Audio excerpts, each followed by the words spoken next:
Literally now I'm here. So that's how I got into real estate, why I got into it, because I was broke. Where are we going, guys? Who knows?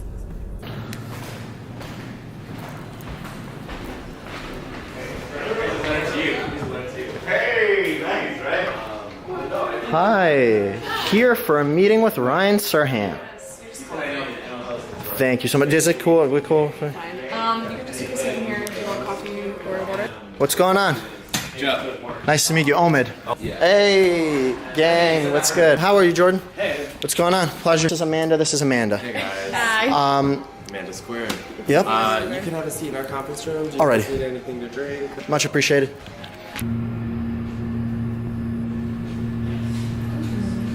They have a signed Wolf of Wall Street poster. It's kind of cool. Oh, I can see myself. Oh man. Ryan Serhant. Oh man. Pleasure to meet you. What's up? How you doing? Good, how are you? Doing well. Welcome. Thank Long you. Island, right? Yes, yes. So this is Amanda Protopappas. She's my business partner. This Big is Greek? Yeah. There you go. Amelia, right? I watched the show. Okay, So. good. Yeah. This is Amanda Pastalikis. She's one of my clients. Sweet. So we're here to interrogate you about your education. Oh, Yeah. right. And we do a recon. I know your background. So we thought it'd be interesting the way that your life kind of worked out, Sure. what somebody would expect from education and then going into what you're doing now. I mean, my main business is 99% real estate. Real estate, Right? yep. It's the biggest, it's just very, very large. Yeah. And then getting into the media space just by default, right? Well, Yeah. TV has changed, Mhm. right? So even though we have 2 TV shows, just the way people watch TV and everything has changed, and not even just Netflix, just like everything, right? And then Instagram TV and all that. Like, you know, there's a lot of, we know a lot of big production companies, like our production company, World of Wonder, makes me realistic, they're Mhm. massive. You know, they do just large contracts, you know, Left Field, ITV, Wheelhouse, like all these big production companies that are here in New York, New Jersey, they're really, really big. Well, there's no one in kind of like the blog, digital content, social media, video space. Like, there are people who do it, but it's almost not what they want to do. Yeah. Right? Or they have like a side business, kind of like what I have, right? But it's, but TV's really, really changing. People don't want to go home at a certain time and watch a specific show anymore. They just don't care. Yeah. Like it used to be that the ratings for million dollar listing were like X, and then the DVR 3 days later was like just a little bit more. Now, the ratings for million dollar listing are X, and the DVR ratings are double that number. Wow. Because everybody just watches it later. Like, they watch it on their own time, they just don't care. But they watch it on iTunes, they watch it everywhere else. And then internationally, there's that website, ustvnow.com, and so you can watch US TV on any channel live anywhere in the world ever. I watched the premiere of Salt Lake Serhant from Africa when I was in Africa at ustvnow.com. It was like perfectly That's streamed. crazy. Yeah. That's money. Hey, by the way, if you want to come up closer just to be in frame, is that all right? You do whatever you Yeah. What were you thinking about when you were first getting into like school? When you were like first picking a college, you went to Hamilton, right? Yeah. So you wanted to do theater always. Yes. That was your love and passion. Yes. And how did you wind up here making bank? In New York? Yeah. Well, not even just in New York, but in real estate. Like, run us through what was your mindset when you were applying to school? What made you choose to go to Hamilton? I mean, I had to go to college. There's no way my parents would let me not go to college. Mhm. And I went to Foundry, which is high school, private school on the North Shore of Boston. She's from Massachusetts. Okay, where? Middleborough, South Shore. Okay, yeah. So I lived in Topsfield, just by Marblehead and Swampscott and all those places. And so I had to go to college. My older brother went to Hamilton, and it was the best school that I could get into, just with like SAT scores and all that. And they had a theater program, but it wasn't like known for theater. And my parents wouldn't let me go anywhere that was known just for one thing. Because they said I had to be well-rounded. And Hamilton then had no core curriculum. So I went there, really cool school. You're like by yourself on a hill. There's not like being in a city anywhere. And my parents made me take every single course known to man, just so that I would try. Otherwise, I would have just done, theater all day long. That's all I kind of really wanted to do. Yeah. And at the time, it was the worst, and it sucked, and I hated it. But in retrospect, it was like the smartest thing that I could have done, which means I'm going to be a really tough parent. because kids are just inherently stupid, right? And they just don't know better.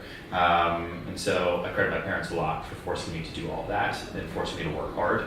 And forcing me to call home every week with a weekly report on the classes that I took and grades and all that stuff. Otherwise, like, kids go off to college and like they don't care, right? And it's hard to find kids that are like internally motivated that way. So, and then I graduated. My grandfather died, and he left me like $39,000 or something like that. So I graduated college in 2006. And I said, okay, that's $40,000. That'll last me 10 years or something like that in Manhattan. Because I had no idea what things cost. And so then I moved to New York and was like, listen, I'm just going to put everything out. Actually, I took the LSAT because I thought maybe I should be a lawyer, because that's what you're supposed to do. Like, be a lawyer, go to med school, go to business school. And so took the LSAT, I totally bombed it. I got like the bottom score plus 3 points or something like that. So it was the worst. It was like, I guess life is telling me I shouldn't be a lawyer. And it was like, I'm going to live off this money and come to New York and try to be an actor. So that's what I did. And I lived in a 1-bedroom that we converted to 3 bedrooms on 66th and 1st, and just hustled every single day trying to get auditions and castings and meet agents and just do all of that kind of standard stuff. I got onto a reality show called Intern, which was an internet reality show at the time to find the next soap star for As the World Turns. That was on CBS.com. I got onto that and I won it. And so I became Dr. Evan Walsh IV. And then they killed me off. First season, right? My first season. Yeah, As the World Turns, yeah. Yeah, I didn't last long. But the whole soap industry died, right? Like right when I got into it, because reality TV came in and was so much cheaper. Right, so why would you make these soap operas that take so much time and so much money to make? It was a dying breed. Good thing though. Yeah, for now, right? Yeah. In retrospect, reality TV killed my soap star dreams. So at the time it sucked, but then everything has a way of working itself out. And then I was just out of money. I hand modeled for jobs. I did a lot of random stuff. Pictures. Yeah, yeah. Did a lot of just random things just to try to make money, because I ran out of money really quickly. Like, rent in the city is so expensive, and food is so expensive, and like getting anywhere is so expensive. Just the cost of living here just will crush you. And I didn't want a survival job, right? So I didn't want to be a waiter or a bartender or do anything like that, because I knew too many older actors. They get stuck doing it. Yeah, their survival job became their job. Yeah. And you just get comfortable paying your bills, and you don't know how to stop it, and you can't take that risk. So it's like, you know what, I'm young enough, I'll just take the risk now. If it works, it works. If it doesn't work, it doesn't work. And I really didn't want to go home. So totally out of money in the summer of 2008 then. So it was like a little, just about 2 years. And a friend of mine was like, listen, just get your real estate license. It's $300 or something like that. Yeah. And put ads on Craigslist and take people around the city and help them rent apartments. Like, you don't need to be a genius to do that. Rent $1,000 to $3,000 a month apartments. And the brokerage commission is typically 1 month. So if you rent an apartment for $2,000, someone you meet on Craigslist, the brokerage commission is $2,000, you split it 50-50 with the house, do it in a day, you make $1,000 in a day. And that to me was like jackpot. Yeah. Shit, I never made $1,000 in a day before. That's crazy. Hand modeling paid $150. So, man. So it's like, that's insane. That's crazy. So that's why I got into it. Literally just to pay rent and to pay bills. And then I fell in love with it. And then it became, and now I'm here. So that's how I got into real estate and why I got into it, because I was broke. Yeah. So it's also like not having a net and being pushed with your back up against the wall. Buy stuff that you can't afford. That's how you do it. Yeah. So then you have your back up against the wall financially. Where you take on investors for a company and then you have to figure out how you're going to pay them back. Yeah. It's the only way human beings can push themselves up against a wall. Right? Just being like, I'm going to reward myself, or I should do it. It's not going to do anything. Yeah. Right. Or the fear of like publishing. What would be your biggest advice to somebody that's going into school right now? Let's ask this. What's your views on the price of schools right now? Invest in real estate or go to NYU? What do you think? Go to NYU. Go to NYU. Why so? Because you invest in one property and it's temporary. Right. You go to NYU and you have an education until the day you die. Okay. So like you're investing into something much greater than just one property. That's not a good example. So now this is interesting. All right, so let's dive deeper. Sure. What's your thinking behind student loans, and should anybody go to NYU over real estate investment, or do you have to know really what you're doing with school? I didn't know what I was doing with school, and I'm glad I went because it helps me have conversations with people. Right? I think I'm a better real estate broker because of it. No one hires me because I went to college, but they hire me because I know how to write, I know how to read, I know how to think, I know how to talk to people, I can handle conflict. Right? There's a difference between an educated person and an uneducated person, and it's not just the degree. Right? It's how they handle situations. Yep. And so, but student loan debt is a massive issue. I talk about it all the time at every speaking event that I go through. The numbers are insane. I talked about it with Gary last year. We went through it, and it's hard to put kids under that much financial stress. But at the end of the day, there you go. That's your wall that you're now backed up against, and you've got to figure out how you're going to pay it back.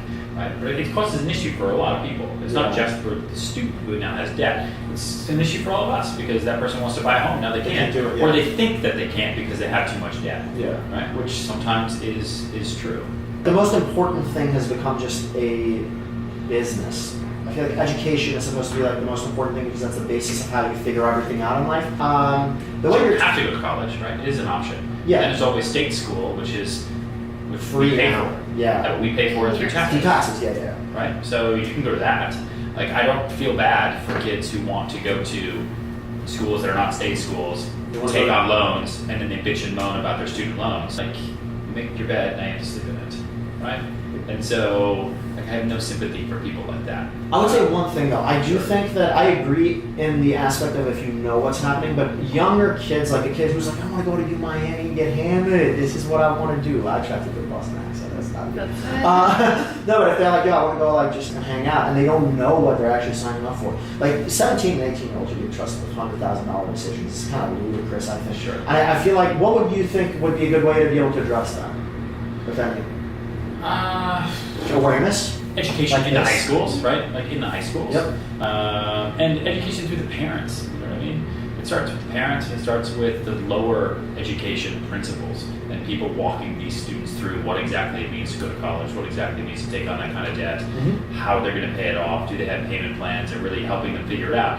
But then, like, if you're 18 and you make that decision and you can't figure it out, it's not anyone's fault but your own. And you have to want to do something greater than just go to college. Like, what's the point, right? For me, it was that I thought I was going to do something different than acting. I was going to go to law school, which didn't work out, or do something else, or go into business. My whole family was in business, or in finance. I didn't know, but I knew that I couldn't do it just going to high school, so I had to go to college. Just so that I could have as many tools in like my mental toolbox ready, so that when I was ready to graduate, I'd know what I was going to do. In college too, I think the difference in someone who's 17, 18, and then that same person when they're 20, 21, 22, college or no college, that is a different person. Yeah, 100%. And college helps you grow up in a safe environment, right? Because you're learning about responsibility, you're learning about time management, you're learning everything at the same time.